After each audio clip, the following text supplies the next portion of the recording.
Assalamualaikum warahmatullahi wabarakatuh. Hai teman-teman, apa kabar? Semoga kita dalam keadaan baik-baik saja. Amin ya robbal alamin. Bertemu lagi bersama saya, Nina Sa'diatul Gina, dalam kegiatan layanan bimbingan dan konseling. Sebelum kita memulai kegiatan ini, mari kita berdoa bersama-sama dengan melafalkan basmalah. Bismillahirrahmanirrahim. Teman-teman, kali ini kita akan membahas topik tentang gaya belajar. Tujuannya supaya kalian dapat memahami gaya belajar masing-masing. Apa yang terlintas dalam benak teman-teman ketika mendengar kata belajar? Nah, menurut Pichard nih, bahwa belajar itu suatu proses pemahaman dan juga keterlibatan. Keterlibatan di sini termasuk cakupannya formal dan non-formal. Maksudnya gini deh, formal itu dalam kegiatan di sekolah. Non-formal itu di luar lingkungan sekolah. Gitu ya. Nah, pendapat yang kedua, belajar itu merupakan proses yang ditandai oleh perubahan dalam diri seseorang. Nah, perubahannya ini tentu secara kognitifnya, maksudnya secara pengetahuannya ya, atau perubahan secara perilakunya. Misalkan sopan santunnya, kemudian tata keramanya, seperti itu.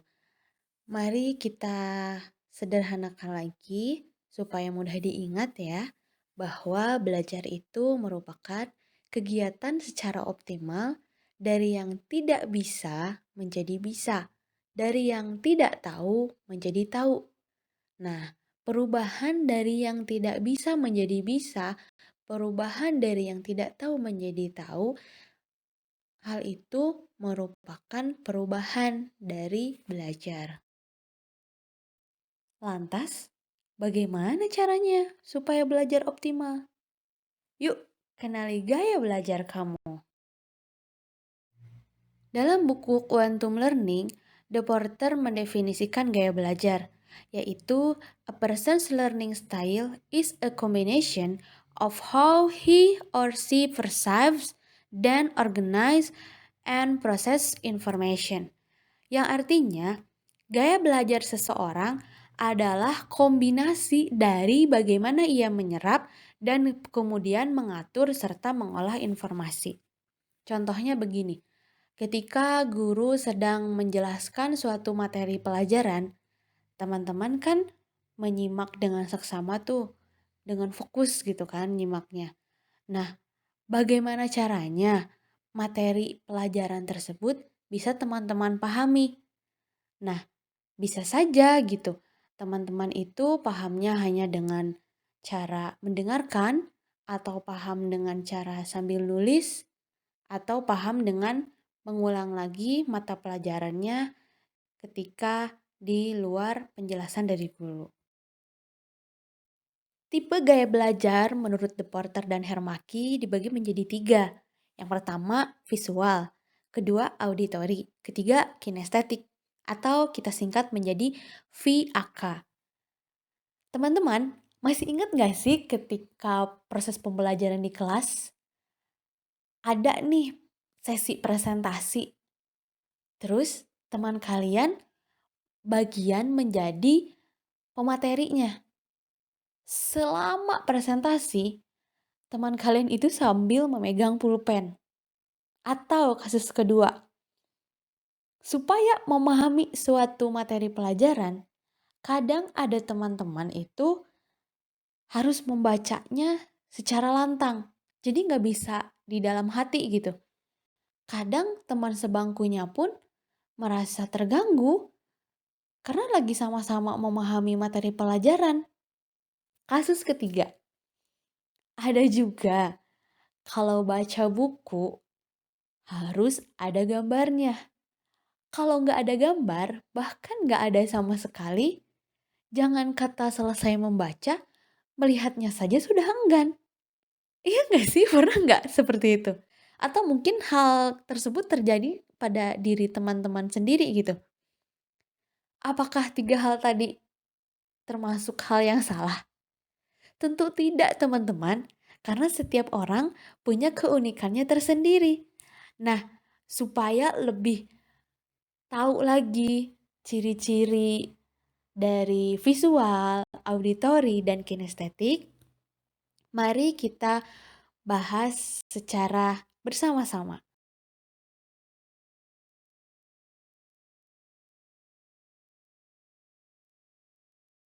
Gaya belajar tipe visual. The Porter menjelaskan, gaya belajar ini disebut belajar melalui apa yang mereka lihat. Jadi, seseorang itu memiliki kemampuan dalam mengingat sesuatu, biasanya dalam berbentuk objek. Objek di sini disajikan dalam bentuk visual. Contohnya, diagram, grafik, peta, dan poster.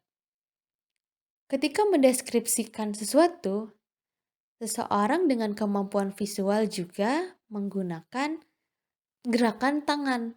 Jadi, tidak hanya mulutnya saja yang berbicara, tapi tangannya pun ikut bergerak.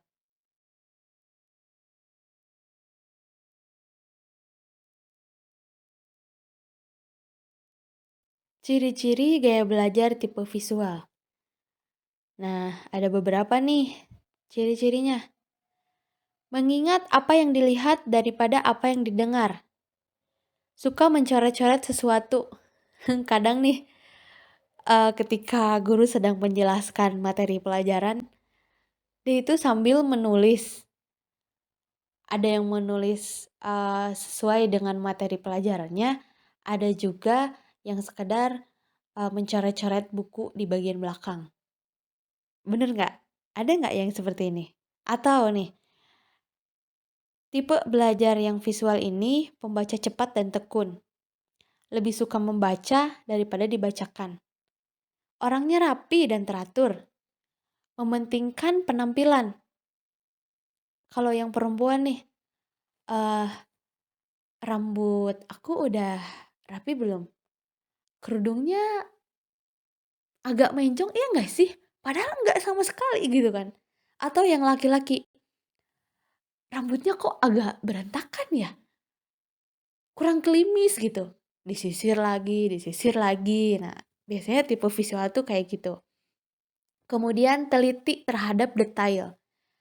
Ketika si visual bertemu dengan seseorang, dia itu akan mengingat wajahnya orang yang ditemui. Bahkan dia tuh inget pertama kali ketemu sama orang itu dia memakai baju apa, warna apa gitu.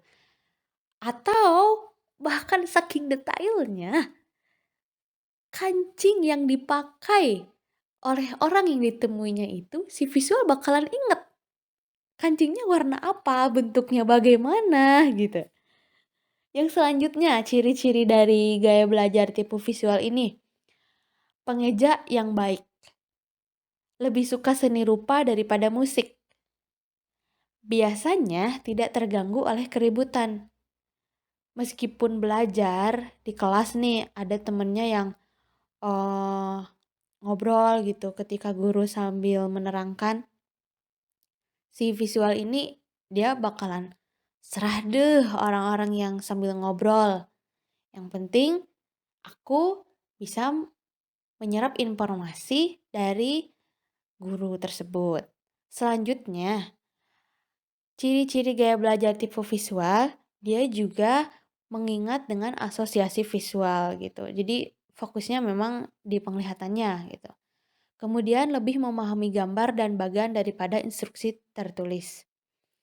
Yang terakhir, tahu apa yang harus dikatakan, tetapi tidak terpikir kata yang tepat. Kadang menjelaskannya itu muter-muter. Padahal intinya gini, kamu keren hari ini, misalkan. Tapi dia itu mengatakannya, tidak langsung mengatakan kamu keren hari ini, tapi hmm, baju kamu bagus ya, warnanya juga cocok buat kamu. Terus kerudungnya juga rapi dan matching sama bajunya. Ujung-ujungnya dia bilang, kamu keren deh hari ini.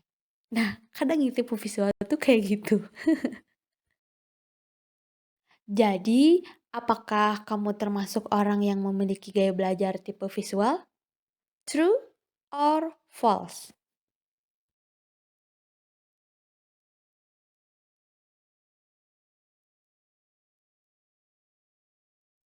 Gaya belajar tipe auditory.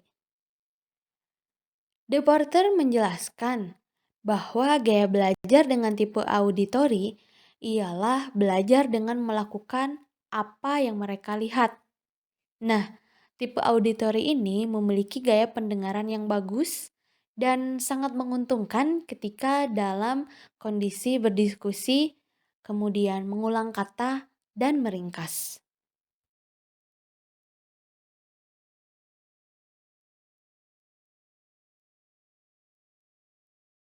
Ciri-ciri gaya belajar tipe auditory. Lebih cepat menyerap dengan mendengarkan. Jadi utamanya itu pendengarannya ya yang bagus gitu tipe auditorinya. Kemudian menggerakkan bibir dan mengucapkan tulisan di buku ketika membaca. Sudah jelas, tipe auditori ini biasanya tidak suka ketika membaca buku, tapi dibacanya dalam hati. Jadi harus ada gitu apa yang didengar gitu, seakan-akan buku itu berbicara. Kemudian, senang membaca dengan keras dan mendengarkan. Dapat mengulangi kembali dan menirukan nada, irama, dan warna suara. Cocok banget nih yang tipe auditori bagi mereka yang suka terhadap musik, misalkan penyanyi, pencipta lagu, kayak gitu. Atau mungkin teman-teman masih ingat, ketika lagi ngobrol sama temen gitu, dan kamu bisa meniru gaya ngomong temen tersebut, sampai intonasinya, mimik mukanya gitu. Peniru yang baik lah pokoknya yang tipe auditor ini. Selanjutnya, tipe auditori juga ciri-cirinya bagus dalam berbicara dan bercerita. Cocok nih orang-orang yang suka storytelling, mungkin speech contest, atau mungkin MC, kayak gitu-gitu ya. Kemudian mengingat apa yang didiskusikan daripada yang dilihat. Cocok nih buat yang pembelajarannya sambil diskusi gitu, baik dalam kelompok kecil maupun dalam kelompok yang besar. Kemudian berbicara dengan irama yang terpola. Suka berbicara, berdiskusi, dan menjelaskan sesuatu panjang lebar. Yang tadi ya, misalnya ngedongeng gitu, atau mungkin menjelaskan, menceritakan gitu, menceritakan tentang kehidupannya, keluarganya gitu, sama teman-temannya. Selanjutnya, lebih pandai mengeja dengan keras daripada menuliskannya. Nah, biasanya memang cukup males buat nulis, tapi dia lebih baik membaca gitu. Dengan suara yang nyaring tentunya ya. Nah ini nih tipe auditory, suka musik dan bernyanyi. Nah jadi jangan heran kalau misalkan ada teman-teman yang dia itu bisa banget gitu nyanyi dengan nadanya yang enak, nadanya yang enggak fales gitu. Terus kapan bisa tahu kalau nyanyi itu intronya, terus masuk lagunya itu di mana gitu, masuk liriknya maksudnya ya. Kalau saya pribadi sih, eee, nggak bisa ya nggak bisa ini ya, nggak bisa nyanyi gitu. Kapan harus harus nyanyi gitu tuh nggak bisa gitu, karena nggak peka sama nada-nadanya. Nah, kalau yang tipe auditory ini, biasanya dia tuh bakalan tahu, ah dia mah nyanyinya fales gitu kan. Kok harusnya itu dia nada dasar C, kok dia malah nada dasar D? Nah, biasanya peka nih. Yang selanjutnya, tidak bisa diam dalam waktu lama. Kemudian suka mengerjakan tugas kelompok. Ya karena itu ada diskusi ya di dalam kelompoknya gitu. Jadi tipe auditor ini memang cocok ketika belajarnya sambil diskusi. So, apakah kamu termasuk orang yang memiliki gaya belajar tipe auditory? True or false? Kinestetik. Apa yang terlintas dalam pikiranmu dari gaya belajar kinestetik? Gaya belajar tipe kinestetik menurut De Porter yaitu belajar lewat gerak dan sentuhan. Si kinestetik ini biasanya mengingat suatu kejadian dan menghubungkan perasaan atau pengalaman fisik dengan mengingatnya. Contohnya gini, ketika ketemu seseorang, si kinestetik ini bakalan ingat orang tersebut biasanya gerakannya seperti apa. Misal ketika bingung dia, sambil menggaruk kepalanya atau mungkin ketika dia sedang heran, orang tersebut mengkerutkan dahinya. Nah, si kinestetik ini ingat biasanya. Kemudian, si kinestetik menikmati aktivitas gerak, suatu perjalanan, menggerakkan suatu objek, dan benda lainnya.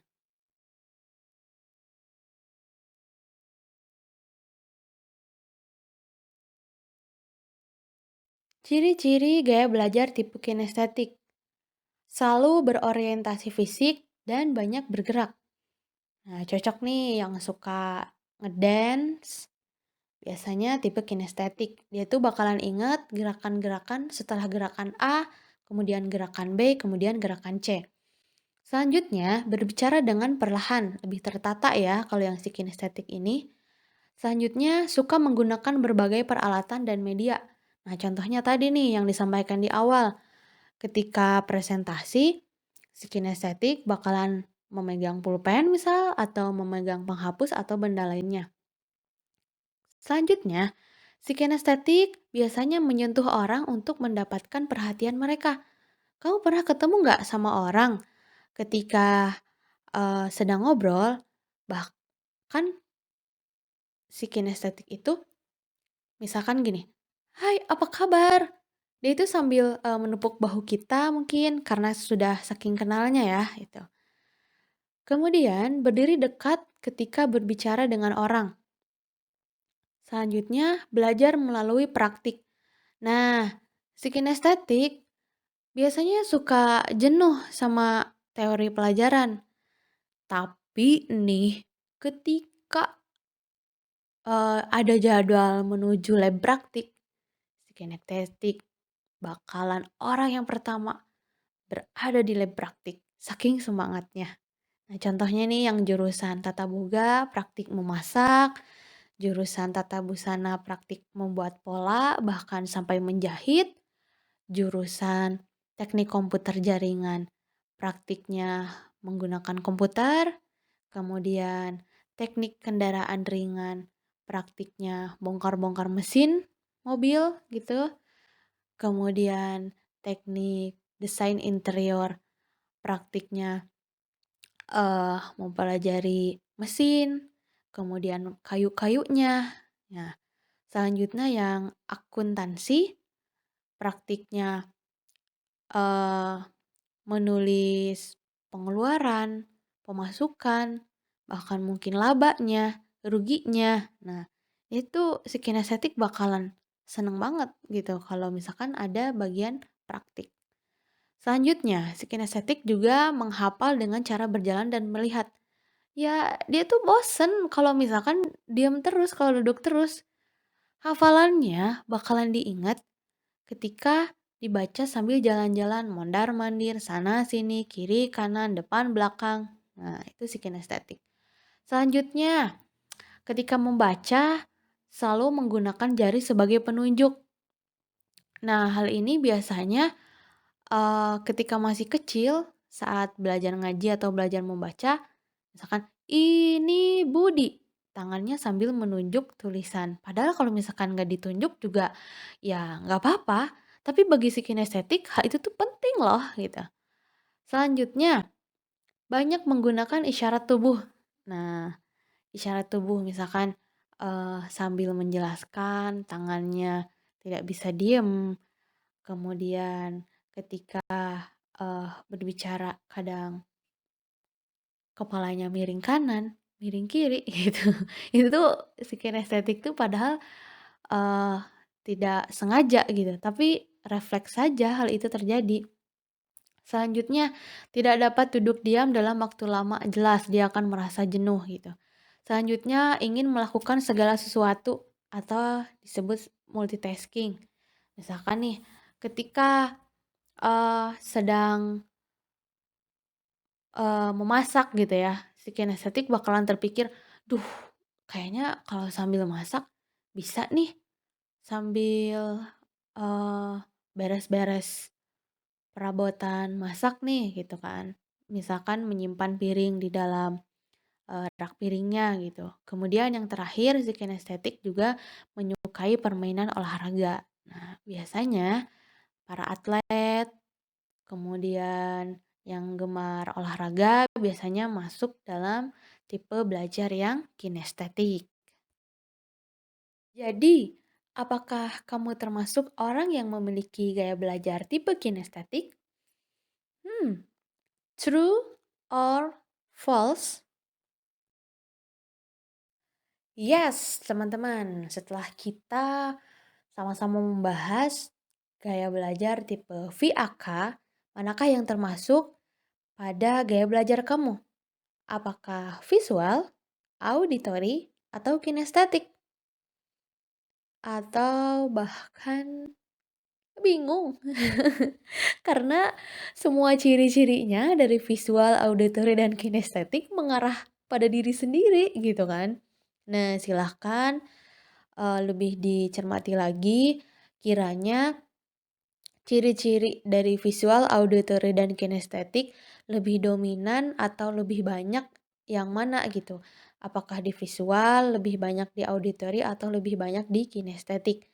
Tapi gini ya teman-teman, ketika teman-teman sudah yakin nih bahwa aku tipe belajarnya auditory nih gitu. Tapi ada beberapa hal gitu yang tidak bisa hanya dijelaskan dengan auditory, tapi ada juga yang dijelaskan secara visual. Misalnya gini, ketika guru menjelaskan tentang organ tubuh manusia. Nah, tidak cukup hanya mendengarkan dari guru saja bahwa misalkan letak lambung, letak jantung ada di sebelah sini, letak ginjal ada di sebelah sini, misalkan gitu kan. Nah, tapi teman-teman yang auditori juga perlu menggunakan tipe belajarnya yang visual gitu, karena harus tahu, oh secara visual nih ya di buku misalkan sudah ada, oh ternyata kalau jantung itu adanya di Eee, rongga dada misalkan kayak gitu, di sebelah rongga dada gitu, maksudnya bukan di area perut gitu. Oh, kalau misalkan ginjal itu ternyata ada 2 letaknya di kiri dan di kanan, eee, dekat di kiri dan di kanan bagian perut gitu, kayak gitu-gitu ya. Kemudian juga yang visual misal, karena udah yakin sama gaya belajar tipe visual, seolah-olah yang auditory dan kinestetik itu dikesampingkan. Sama, ada beberapa kondisi yang mengharuskan visual belajar untuk auditory dan kinestetik. Contohnya gini, ketika guru menjelaskan tentang struktur jaringan internet misalkan ya. Nah, tidak cukup dengan gambar-gambarnya saja, tapi harus dijelaskan secara auditory dan harus tahu juga strukturnya seperti apa. Kemudian harus tahu juga ketika mengetes jaringan internet apakah menggunakan alat apa gitu. Itu teman-teman TKJ yang lebih tahu ya. Nah, itu kinestetiknya gitu. Kemudian yang si kinestetik juga mentang-mentang udah yakin sama tipe gaya belajar kinestetik mengesampingkan visual dan auditory. Misalkan gini, yang kinestetik kan lebih suka sama gerak ya. Jangan hanya suka olahraganya saja, tapi mata pelajaran produktif dan mata pelajaran non produktif dikesampingkan. Tapi harus juga gitu yang produktif apalagi itu lebih penting gitu karena kamu jurusannya juga misal di jurusan teknik kendaraan ringan. Nah, di jurusan teknik kendaraan ringan kan praktiknya di bengkel ya. Jangan hanya suka bongkar-bongkar mesinnya saja, tapi kamu juga harus tahu teorinya gitu. Teorinya didapatkan dari eee, auditori gitu, auditori ketika guru menjelaskan, dan visualnya didapatkan dari gambar-gambar yang ada di buku mata pelajaran atau objek, mesinnya itu sendiri. Seperti itu ya, teman-teman. Jadi, sekali lagi, ketika sudah yakin sama tipe gaya belajarnya yang mana, silahkan dioptimalkan, tapi jangan mengesampingkan tipe gaya belajar yang lain. Jadi harus harus bareng-bareng lah intinya gitu ya. Baik, mungkin itu yang dapat Ibu sampaikan dalam pertemuan kali ini. Semoga bermanfaat bagi teman-teman semua. Jika ada yang ingin ditanyakan, silahkan boleh chat di kolom komentar atau chat melalui WhatsApp ya, teman-teman. Terima kasih telah mengikuti layanan bimbingan dan konseling topik gaya belajar. Mari kita akhiri pertemuan kali ini dengan melafalkan hamdalah bersama-sama. Alhamdulillahirrabbilalamin. Selamat melanjutkan aktivitas kembali teman-teman. Salam untuk keluarga dan sampai jumpa di pertemuan layanan bimbingan dan konseling selanjutnya. Wassalamualaikum warahmatullahi wabarakatuh.